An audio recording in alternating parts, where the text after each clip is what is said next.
ডাকসু নির্বাচনের সাথে সেনাবাহিনীর কোনো সংশ্লিষ্টতা নেই। আমরা এর আগেও সংবাদ মাধ্যমে আইএসপিআর মাধ্যমে জানিয়েছি, স্পষ্টভাবে বলে দিয়েছি এই ডাকসু নির্বাচনের সাথে আমাদের কোনো সংশ্লিষ্টতা নেই। তবুও কিছু কিছু স্বার্থান্বেষী মহল আপনারা দেখেছেন বিভিন্ন গণমাধ্যমে তারা আমাদেরকে ইনফ্যাক্ট কিছু প্রোপাগান্ডা করার চেষ্টা করছে, কিন্তু এই প্রোপাগান্ডা করে আসলে খুব একটা সুবিধা করতে পারবে না। আপনারা জানেন এই নির্বাচনে যারা অংশগ্রহণ করছে আমরা তাদের সকলের মঙ্গল কামনা করি এবং এই নির্বাচনের মাধ্যমে একটি সুস্থ পরিবেশে গণতন্ত্রের চর্চা হবে এটাই আমরা চাই এবং এই নির্বাচনের মাধ্যমে সুস্থ পরিবেশে যে নির্বাচনের চর্চা হোক এটা আমাদের সকলের আশা। ইলেকশন কমিশন আমরা জেনেছি যে সেনাবাহিনীকে সম্পৃক্ত করা হবে। এখন পর্যন্ত ইলেকশন কমিশন থেকে আমরা কোনো ফর্মাল কোনো নির্দেশনা পাইনি, বাট আমাদের মধ্যে একটা প্রস্তুতি অবশ্যই রয়েছে।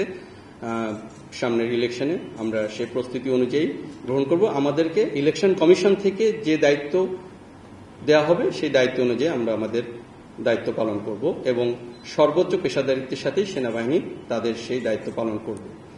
পরবর্তীতে আপনি পরবর্তী অংশে যেটি বলেছেন যে কিছু রিটায়ার্ড অফিসার, দেখুন এটা আসলে একটি অত্যন্ত অপ্রত্যাশিত এবং অনাকাঙ্ক্ষিত একটি বিষয়।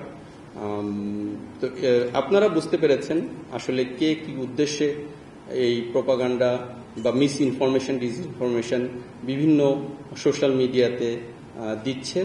তো সেটার অ্যাকচুয়ালি আপনারাই ভালো বুঝতে পারেন এবং এটার দায়ভার আমি আপনাদেরকেই দিলাম, আপনারা বুঝতে পারেন যে কে কতটুকু বস্তুনিষ্ঠ সংবাদ সোশ্যাল মিডিয়াতে প্রচার করছে।